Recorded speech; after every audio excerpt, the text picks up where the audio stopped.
Hello students, today we are going to study what is the perpendicular axis theorem. Last video में अपने parallel axis theorem देखा था, अभी perpendicular axis theorem देखते हैं. ठीक है. Now this perpendicular axis theorem के लिए कुछ कंडीशन है. That is that we find out the moment of inertia of a body, two dimensional body. That body is also called as a laminar body. Okay. Now this axis, one axis perpendicular to its plane होना चाहिए, जो भी body है उसके perpendicular like this. Okay, and the two axes are in the plane and three axes are mutually perpendicular to each other. तीनों axis एक दूसरे को परपेंडिकुलर होना, म्यूचुअली परपेंडिकुलर मीन्स एक दूसरे को परपेंडिकुलर होना चाहिए. ठीक है. एक एक्सिस वो जो भी बॉडी है उसको परपेंडिकुलर होना चाहिए, उसके प्लेन को परपेंडिकुलर होना चाहिए, और दो एक्सिस बॉडी के प्लेन में होना चाहिए. ये कंडीशन है whenever we find out the moment of inertia of a body by using perpendicular axis theorem. अभी परपेंडिकुलर एक्सिस थ्योरम उसका स्टेटमेंट अपन देख लेते. स्टेटमेंट क्या है? Moment of inertia of a laminar body. We know that laminar body means the two-dimensional body about an axis perpendicular to its plane. जो भी axis है वो perpendicular to its plane होना चाहिए. Is equal to the sum of moment of inertia of that body about two mutually perpendicular axes in its plane. Three axes must be concurrent. Concurrent means three axes must pass through one point. Now see here that IZ axis के through से आपको वो body का moment of inertia निकालना है.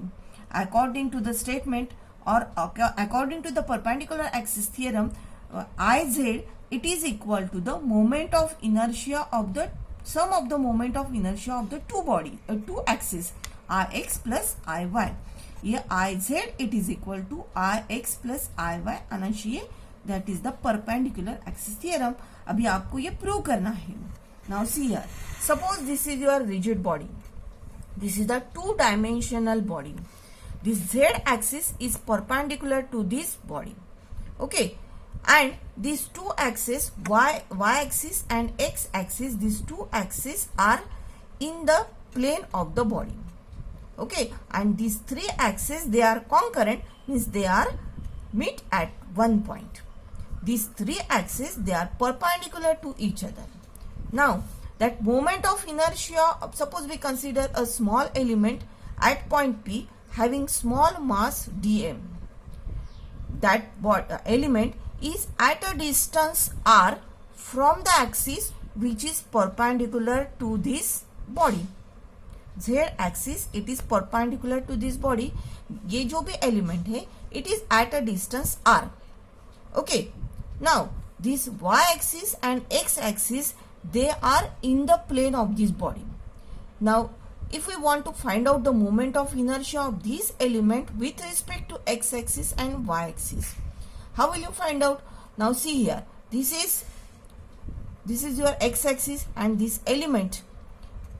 If we draw perpendicular on this x axis and here also we draw a perpendicular on the y axis, दोनों इस पे perpendicular draw करेंगे, आपको ये पैरेललोग्राम मिल गया. सो ये डिस्टेंस अगर y है तो आपका ये डिस्टेंस भी y हो जाएगा. एंड सपोज ये डिस्टेंस आपका x है, क्योंकि ये x एक्सिस है, ये डिस्टेंस x है, तो यहाँ से यहाँ तक का डिस्टेंस x हो जाएगा. मीन्स x और y मिल गया आपको. Now see that this element is at a distance y from this x axis. तो आपको पता है कि मोमेंट ऑफ इनर्शिया कैसे निकालते. Moment of inertia of a body about x axis, Ix it is equal to उसका x axis से distance y हो गया, उसका स्क्वायर और उसका मास dm. So integration of y square dm. Suppose this is equation number 1 here. Then moment of inertia of a body about y axis निकालेंगे. तो y axis means क्या हो जाएगा? Iy it is equal to integration of उसका distance y axis से कितना है? x square हो गया. x डिस्टेंस है, उसका स्क्वायर, सो x स्क्वायर dm. तो I y it is equal to integration x square dm, equation number 2 here. Then moment of inertia about z axis, iz, z axis से body का distance r है, सो iz it is equal to integration r square dm, equation number 3 हो गया. Now see in the diagram that in triangle OPD, ये आपको right angle triangle है, so that r square it is equal to x square plus y square by using Pythagoras theorem. In triangle OPD, r square it is equal to x square plus y square. Therefore, equation number 3, अगर ये आप equation number 3 में substitute करते तो क्या मिलेगा, I Z it is equal to integration of R square D M, ये equation number 3 है, इसमें आर स्क्वायर की वैल्यू सब्स्टिट्यूट करेंगे, so integration of X square plus Y square with respect to dm. iz it is equal to integration of x square dm plus integration of y square dm. From equation 1 and 2 we know that integration of x square dm it is equal to iy and integration of y square dm it is equal to ix. So iz it is equal to iy plus ix. iz it is equal to ix plus iy. This is the perpendicular axis theorem. Hence it is proved and we can use this formula while solving numericals. We take one numerical based on it. Example, suppose ring of mass 1 kg and radius 2 meter, calculate moment of inertia about axis passing through the center of mass and perpendicular to plane. दूसरा निकालना है about tangent perpendicular to its plane. Third निकालना है आपको about diameter and fourth one है about tangent in its plane. Now see here what is given. Ring है, उसका मास दिया हुआ है 1 kg, उसका रेडियस दिया है आपको r is equal to 2 metre और आपको फाइंड आउट करना है एक्सिस, उसका बॉडी का moment of inertia about an axis passing through the center of mass and perpendicular to its plane. ये रिंग है और ये एक्सिस है जो सेंटर ऑफ मास से जा रही. आपको इसका फॉर्मूला पता है, रिंग का फॉर्मूला है I C it is equal to M R square. Mass दिया है 1, रेडियस है 2 का square, so I C means axis passing through the centre of mass and perpendicular to its plane, its moment of inertia 4 kg metre square. Okay, second आपको निकालना है about and tangent perpendicular to its plane. Now see here, suppose this is a ring that axis is perpendicular to its ring. ठीक है, ये ring है, इसको ये axis अगर परपेंडिकुलर है तो रिंग का मोमेंट ऑफ इनर्शिया क्या होगा. तो यहाँ पर देखो, ये एक एक्सिस जा रही सेंटर ऑफ मास से, दूसरे एक्सिस इसको टेंजेंट है and it is perpendicular to its plane. Means ये भी परपेंडिकुलर है रिंग को और ये एक्सिस भी परपेंडिकुलर है. मीन्स ये दोनों लाइन परपेंडिकुलर हो गई रिंग को, वो दोनों लाइन परपेंडिकुलर है, तो यहाँ पर अपन पैरेलल एक्सिस थियरम लगा सकते हैं. और दोनों एक्सिस के बीच में जो भी डिस्टेंस रहेगा h, ये कांस्टेंट है, that is the radius of the ring, ये भी पता है आपको. Now by using parallel axis theorem I O is equal to I C plus M H square, ये पैरेलल एक्सिस थियरम है. आई सी अपन ने ऊपर में निकाल लिया, दैट इज आपको मिला है 4 kg metre square. So we substitute here I C it is equal to 4 plus mass 1 है, एच स्क्वायर 2 पैरेलल एक्सिस का डिस्टेंस 2 स्क्वायर हो जाएगा, दैट इज 4. तो ये अगर आप कैलकुलेट करते हो आई ओ आपको मिल जाएगा 8 kg मीटर स्क्वायर.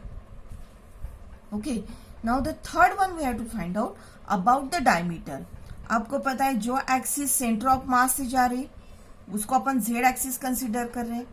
ठीक है, और अभी आपको about and diameter, suppose X axis ये डायमीटर हो गया, वाई एक्सिस डायमीटर हो गया, तो by using perpendicular axis theorem I Z क्या हो जाएगा, I Z is equal to I X plus I Y. Okay, so I X, now I X और आई वाई से जो मोमेंट ऑफ इनर्शिया रहेगा वो सेम रहेगा because about the diameter. So I X plus I X लिख सकते हैं अपन. It is equal to 2Ix। I Z अपन ने निकाल लिया है, दैट इज जो लाइन उसको परपेंडिकुलर है, वो सेंटर ऑफ मास से जा रही, उसको जेड एक्सिस कंसिडर किए तो वो 4 हो गया, is equal to twice Ix। So Ix is equal to क्या हो गया 2 kg metre square. Now the fourth one that is IO, आपको निकालना है about tangent in its plane. अभी ये प्लेन है, ठीक है, प्लेन में ये IO एक्सिस टेंजेंट, एक तो रिंग को, ये रिंग है उसको परपेंडिकुलर IO एक्सिस लिए थे, अभी आपको अगर टेंजेंट निकालना है like this, so by using the parallel axis theorem again we can apply here parallel axis theorem. ये अपन ने अभी ऊपर में निकाल लिया Ix, जो मोमेंट ऑफ इनर्शिया रहेगा वो 2 kg मीटर स्क्वायर निकला, उसको दूसरी टेंजेंट लाइन लेंगे तो दोनों पैरेलल लाइन हो गई, तो IO is equal to IC plus MH square.